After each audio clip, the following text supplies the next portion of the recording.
This is an Aqueon 20-gallon long. This tank is acquired for $20 from the Petco dollar per gallon sale, and it is made into a sump with acrylic baffles had from eBay for approximately $34.99 and a ridiculous shipping price of $18. Granted, that's still less expensive than purchasing a glass sump, prefabricated, or an acrylic for that matter. It being glass is much more prone to damage. My previous one, which was the same setup, had a crack right here along the back side. I don't know if it was stress damage. Regardless, it did occur, and I had to go ahead and build a new one. Rather than use the old baffles, I'll go ahead and Frankenstein those out and use them in the future if necessary. I will eventually switch to an, complete acrylic. It's much more forgiving to any sort of impact or stress damage. Probably because my refugiums, which is this chamber here, do have live rock and hard materials. Something probably rolled. I had some severe water changes and whatnot that I had to go through. When I moved my tank, it probably cracked small, and then stress over time caused it to expand. Went from the very bottom right here all the way up to about here.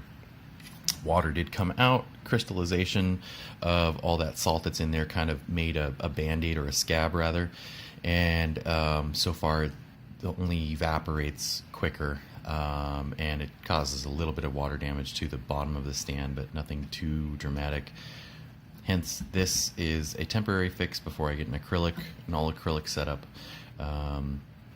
I will go ahead and put another video in after everything is locked in.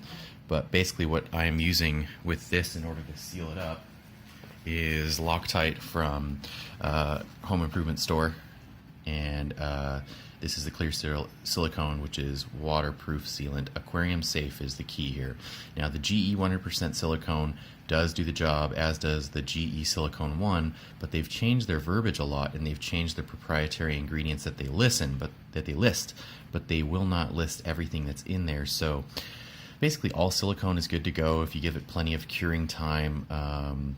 Anything with mold and mildew is supposed to be the problem, but since I'm going to be doing this really quickly, and I'm going to go ahead and do it probably within 48 to 72 hours, switching the old with the new, I wanted to make sure I got something good. Some of the other larger home improvement stores used to carry the DAP Aquarium Safe. The only one that carries this locally for me is Lowe's. They are the only ones that have the Aquarium Safe from Loctite, and you cannot get the DAP. Vizio Aquariums uses the DAP 100% silicone, whatever it is, all-purpose.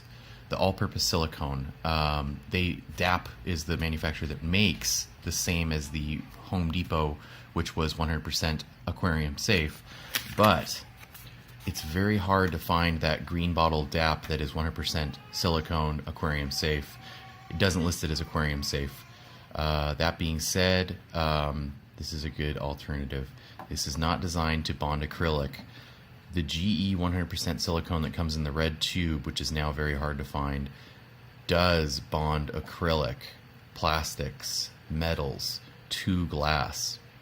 Most people say that silicone doesn't do that sort of bonding because it doesn't make an alteration to its chemical composition, which, yeah, that's correct. However, this stuff right here, for the sake of baffles, will just keep it snug between two rows. So that's the best bet.